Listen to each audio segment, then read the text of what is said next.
All right. Hi, everyone, and welcome to another edition of Business Masters Live. Today's interview is sponsored by Roshanda Pratt's two books, CEO of Live Video, Discovering the Fundamentals of Dominating Live Video Through the Eyes of a Producer with a Step-by-Step Formula to Engage and Convert Your Viewers. And her second book, which is just out, it's fresh, hot off the presses. It's called Visibility is Power, subtitled Discover the Power of Being Seen and Heard.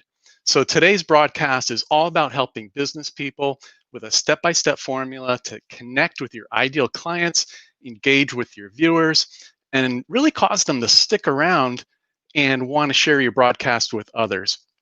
We're going to get into all kinds of important topics around live video. And fortunately, we've got the expert with us, Roshanda Pratt, two books. The title of today's interview is The Beginner's Guide for How to Get Started with Using Live Video. My name's Martin Meisenheimer, and so today I am honored to have with us Roshanda Pratt, helping all introverted entrepreneurs be able to get off the starting blocks, get started on the right track with live video to get the very best results.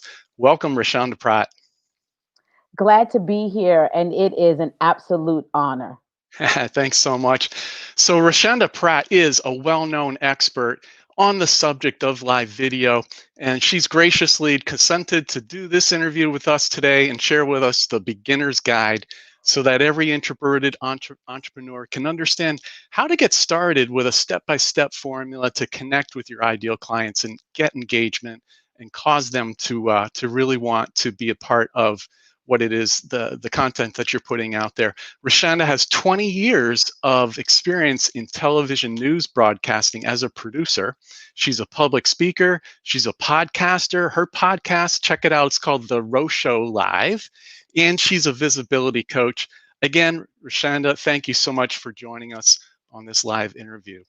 Such an honor. I'm so proud of you and the work that you're doing in supporting introverts and helping them understand the power of their visibility. And this is so awesome. I'm excited about today's discussion.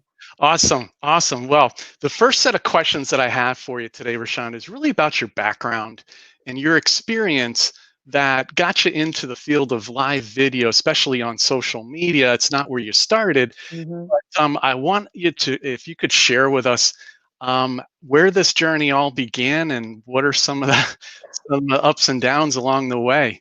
Sure. So I often tell people I've been in media since the fourth grade.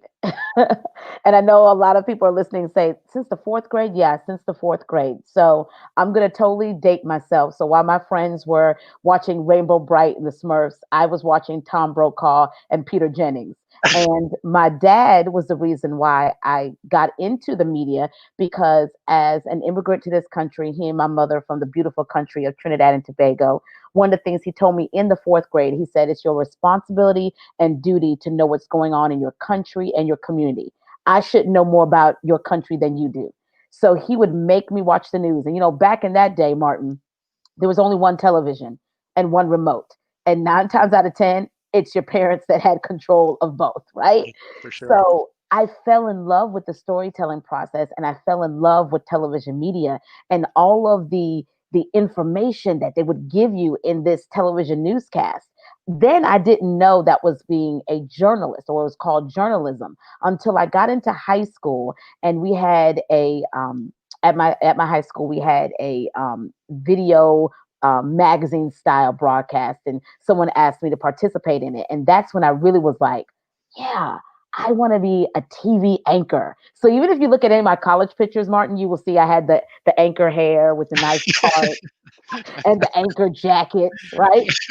And I was really excited, right? And so I got my first television news opportunity while I was still a freshman in college. Back then you weren't supposed to get internships that early, but as soon as I got on college campus at Winthrop University, go Eagles, I told my guide, I said to him, Mr. Howell, I need an internship. And he said, you're a freshman. They don't give interns to freshmen. And I said, I'm not the average freshman. So he co-signed and allowed me to go get this intern. And then, Martin, I got into TV. Like I got my first real paying TV job working at an NBC affiliate in Charlotte, North Carolina.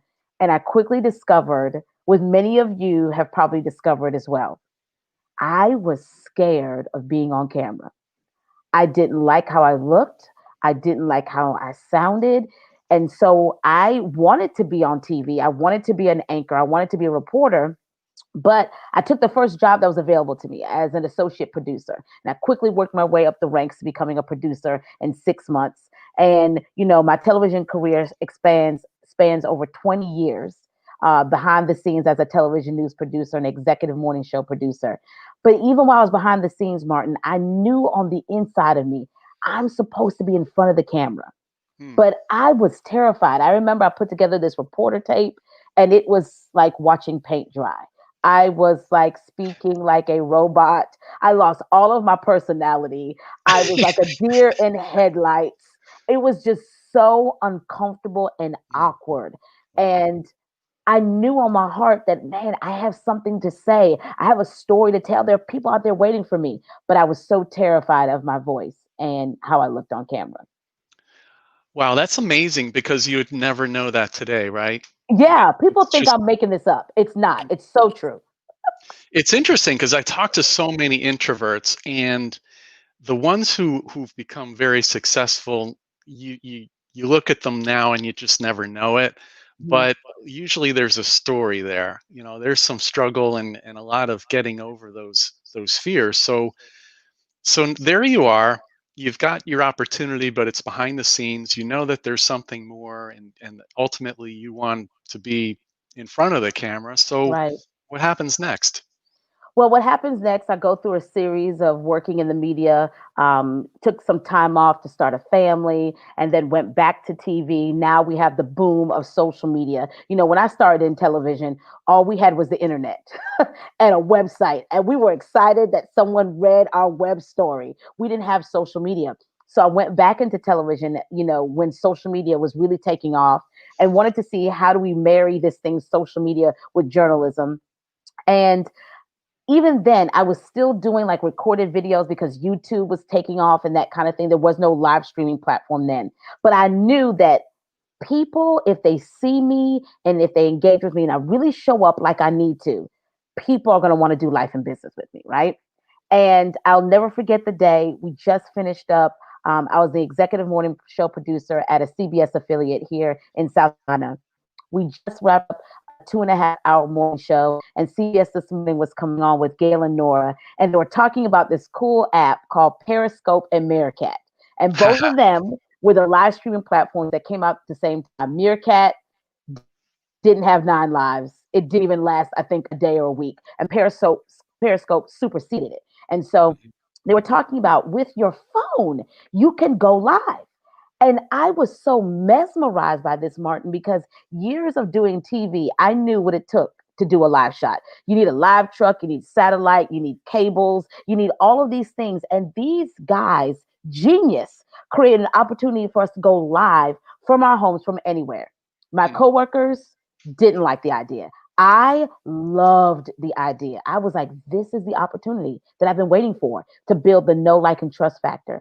So I would leave work after working the overnight shift, like going into work at 2 o'clock in the morning, working till 10 a.m. And I would go home with a white wall behind me and natural light in front of me. And I would just show up and just start talking to people. And it was uncomfortable. It was awkward because these people can really see me. What if nobody shows up? What if Yeah. someone does show up? What do I say? And so I went through all of these emotions. And there's some things and some tools that I learned to become comfortable, which I'll share with you guys. But I just started doing it. And while I was doing it, Martin, my coworkers, some of them were calling me crazy. Some of them were talking about me behind my back, like, what is Roshanda doing? Doesn't she know this is a fad? It's not going to last. They really thought it was a fad. They really thought it was a fad. Wow. Um, and from showing up consistently, it turned into me writing a book. You talked about it, CEO of Live Video, discovering how you can convert, engage, and make an offer to your audience. Some of those same coworkers now, Martin, are buying my book. Oh, that's awesome. So, I want to encourage you in that story there that you're going to have naysayers. You're going to have people who say it's crazy. No one wants to buy this. No, but you keep believing in the power of your voice. And those same people one day are going to be the ones buying your product. There you go. words to live by if there ever were in social media. Yes, They may laugh now, but you'll get the that's last laugh. that's exactly right. Mm, that's amazing. So, how is it that what was it about you that had so much internal confidence that you just knew with the right tool, um, people just needed to see and hear you, and Mm. they would start to follow you and ultimately do business, as you say, do life with you. Where did that confidence come from? I was banking on the fact of my faith. I'm very much a believer of Jesus. And this is one of the things that I just banked on, Martin. I just believe that I'm born for significance. Mm, And so are you. And everyone who's like, you're born for significance. And I just believed, crazy as it seems, now that I look back on it, that there are people who are waiting for me to show up. I just yeah, believe it. There's an audience. There are people who are just like, girl, we are so grateful that you showed up because we were waiting for you. And so I just put a lot of stock in that. And I just said, it is my due diligence and responsibility. And now that I think about this is hot off the presses. Like people have asked me this question, Martin, but now I'm seeing the full circle moment. It really goes back to also not just my faith, but also what my dad told me in the fourth grade when he said to me, it is your duty and your responsibility to know what's going on in your country and your community. And I've taken that words of wisdom in every newsroom that I've worked in. But I also took that same thought when it came to live video that it's my responsibility to show up. It's my duty for people to see me because if they don't get the answers from me, where will the answers come from? yeah. So it's really serving in that mindset of you're someone's solution, you're the answer. And that really helped me, Martin, to get rid of the internal thoughts of not feeling like I'm enough and feeling like my voice sounds weird and you do this weird thing with your eyes and you look weird on camera, all the things that we internalize. It really helped me move past that because the focus became more on the people who are watching and less on myself. That's powerful. I think um, I think that's where most people get hung up, especially when they're just starting to think. They may have read some books or heard some Hmm. speakers who are experts in social media telling them that video is the way, and so they know that it's something they should do. But I find that for most people, that that roadblock is all about being concerned about themselves much more, Right. like you just spelled out perfectly. When you can shift your mindset to be more about, hey, I have to do this because there are people who need to hear this. Hmm.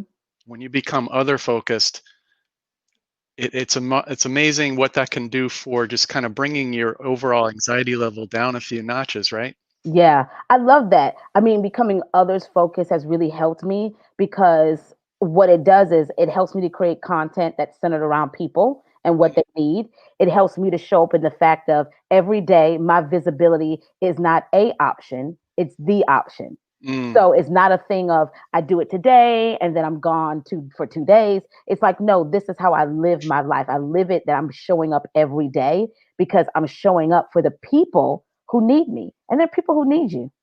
yeah.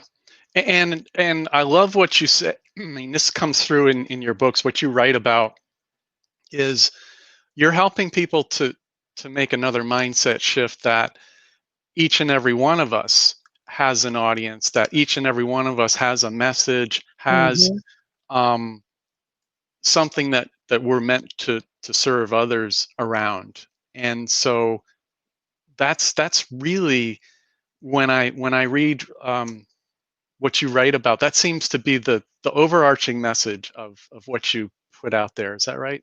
It is because I think sometimes we talk ourselves out of great opportunities, right? Because of your experiences, your upbringing, what was said to you. I was a kid in class who was, my report cards always said the same thing: great student, Just take a guess, everybody. She talks too much, right? And I'll never forget this powerful moment. And I talk about this in Visibility is Power. When I was in about the third grade, I brought home my progress report card to my West Indian parents, and my dad sitting there on the bed reading it. And the grades weren't bad, but my dad chose to focus on the fact of, you're talking too much in class. Now, I was not a straight A student, right? Yeah. But there wasn't D's and F's on this report card, Martin, right? And it's third grade. Like, I mean, it's Yeah. third grade. Yeah. And my dad's like, what are you talking about? So what are you talking about so much in class? And without blinking, I just turned to him and said, I just believe I have something to say. Wow. And my mom says, she turned and she says, she just believes she has something to say. And the room got quiet. I remember that. And my dad just looked at me and didn't say anything else. I thought I was going to be in big time trouble, Martin, because I was like, wait, I'm talking back. They may Yeah. not like what I'm saying. That's It was bold. such a powerful moment. Mm. And what I had to discover is this. You ready for this, Martin? And I believe that this will support you guys. Life happened. Life happened. Circumstances, experiences, situation, whether you've been fired from a job, whether you went through a messy divorce, whatever, life happened. And I had to go back and find the third grade girl again who Mm. said, I just believe I have something to say. And I believe what I have to say is valuable and important. And so I had to go back and find her. And when I found her, I was determined I wasn't going to lose that boldness. I have something to say. And Mm. so that thought also drove me in discovering the power of my visibility and stepping into that when it comes to the live video. And there's some things I had to do in the background. One of the things I had to do, Martin, is I had to become comfortable with my voice, right? Yeah. Because one of the things that I've learned is that a lot of us do a lot of talking, but we never really listen to ourselves, right? Hmm. Until you're on video talking to yourself. That can be Did I really freaky, right? Yeah. Did I just say that? Why did I say that? Why is my mouth doing this weird thing? You see all of these things that you never saw before. And so I would practice in the mirror speaking to myself. I still do it. I mean, I've been doing live video for since the inception, about 6+ years now, television news, 20 years. I still talk to myself in the mirror, getting comfortable with my voice, hearing myself, really listening, and also getting comfortable with this face. Unless you get a face transplant, this face is not going anywhere. That's what you got. This is what you have. Yeah. So, how do I become comfortable with this face and looking at it? And if there are things that I do when I'm uncomfortable, how do I work through that on video? All of these things, and really embracing this fact that your audience doesn't want perfection, Right. they want Right. progress because Yeah. they're already dealing with perfection themselves. They're already dealing with the fact that they're trying to be perfect. They don't want to come to a place that seems flawless. They want your flaws. They want a real person, right? They do. They want a real person. And Because so be real. yeah, because really, we've all heard this over and over again. It's about the know, like, and trust factor, For right? sure, for sure. I mean, there's times I've done videos and my 3-year-old comes walking in, the light falls over in the middle of it, and I just embrace it. True story, right? Because I love telling stories, Martin. True story. I was in the middle of a virtual television interview.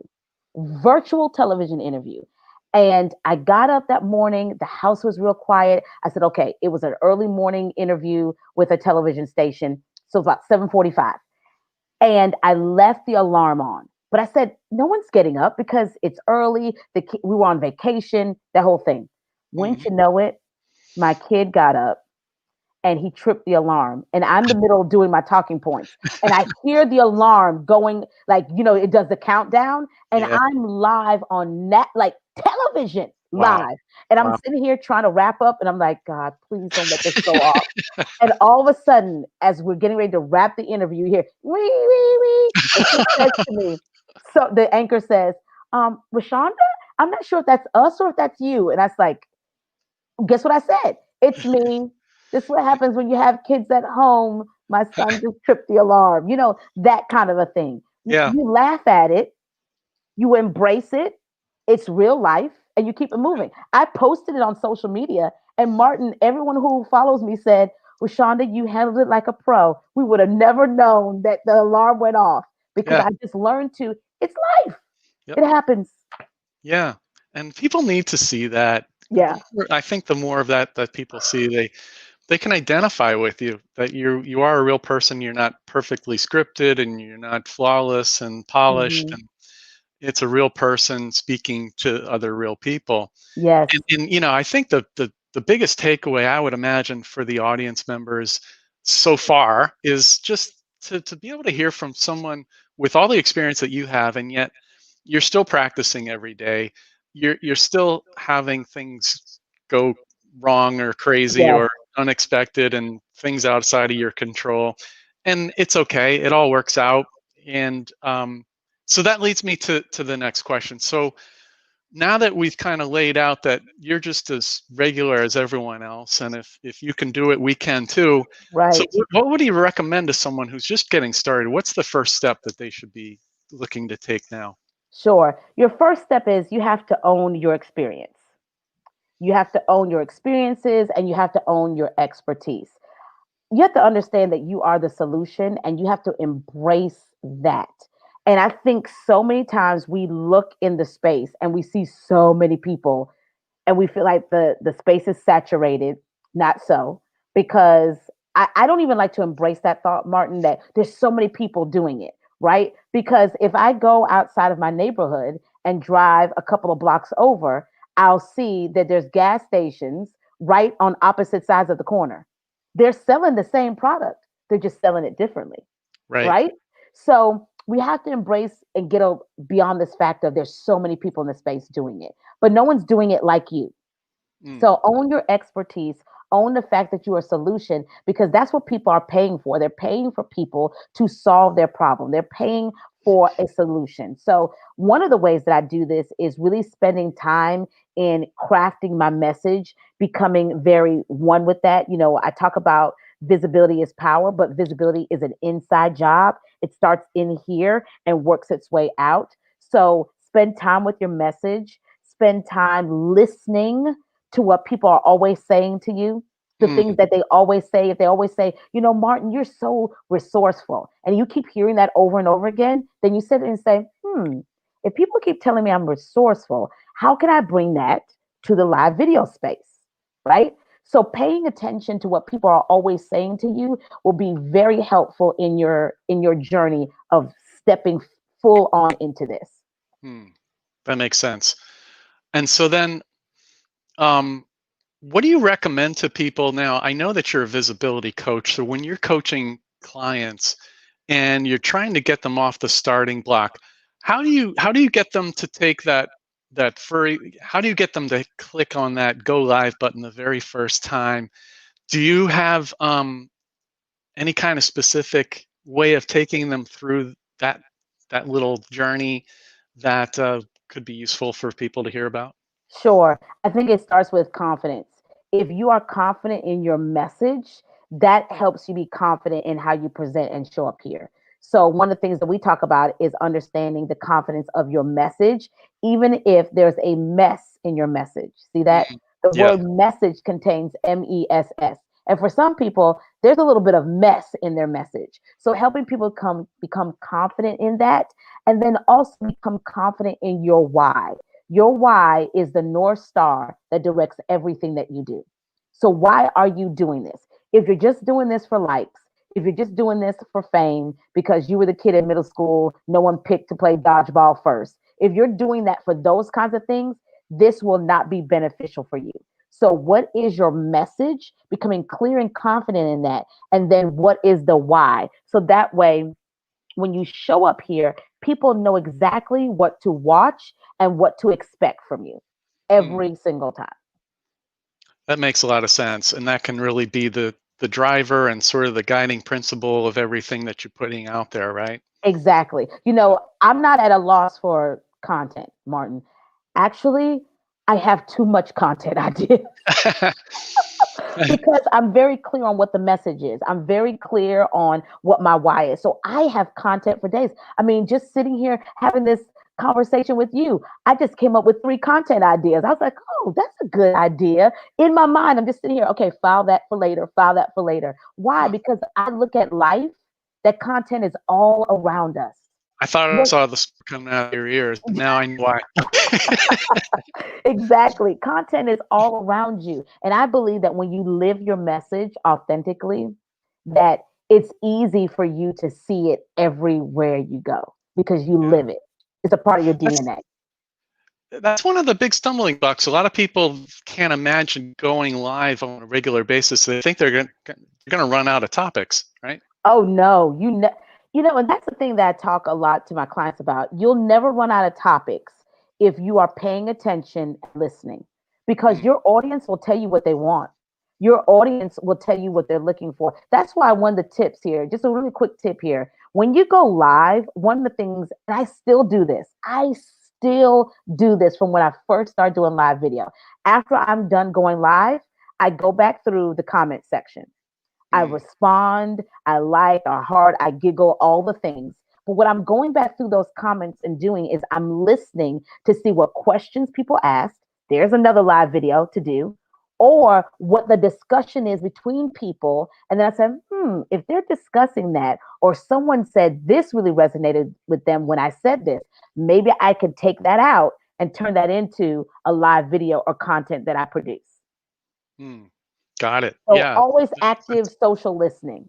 Mhm. So you're engaging with a purpose. You're just trying to pick everything up like a sponge that you can from your audience and see how you can use it For to your sure. yeah. Because you want to be the person that's resourceful, right? Mm, And I think when you do that, people know that they can always count on you, that you're listening to them, and that you're going to be the one with the answers. yeah, that makes sense. So Roshanda, any tools? I think you mentioned that there was something in terms of tools or resources that you would recommend. Yeah. So if you're doing live video, one of the things I want to make this very easy, and I want to take away the overwhelm and maybe a little bit of the excuse that you may be looking at me and saying, oh, wow, she has this lighting and she has this nice backdrop.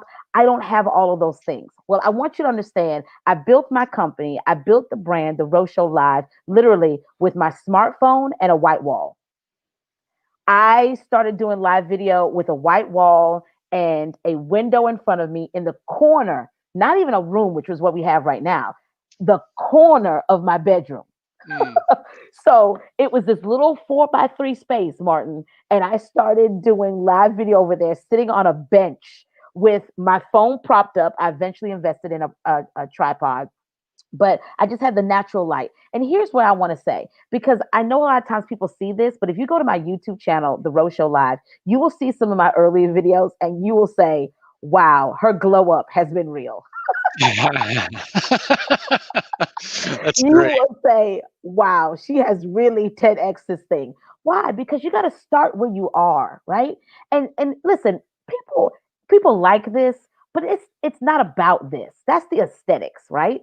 But what Mm, it's really about is I showed up with on my phone with a white wall behind me, but I had a message in my heart that people needed to hear. And so if I can give you a tool, the first tool is start where you are. Now, do we want a messy backdrop behind you that's going to be a distraction? No. But I think everybody has a white or beige taupe wall in your house, yeah. apartment, office. Start there and then say, I'm just going to start doing 10 minutes, right? Just doing that. I'm going to start very small and then I'm going to gradually build from there. And then the other thing is, while you're doing that, embracing the fact that I am going to engage. One of my big pet peeves is people who start a live video and we're not engaging with people. Do Mm, not waste people's time. They came to invest it with you. So give them a reason to stop the scroll and give them a reason to stop, watch, and listen to you. Of course, you can get a tripod, you can graduate to a ring light, but I'm just telling you, start where you are. mm, And where you are is more than enough. yeah. That's really powerful to just know that you don't need to invest in anything more than what we all already have. You have a Right.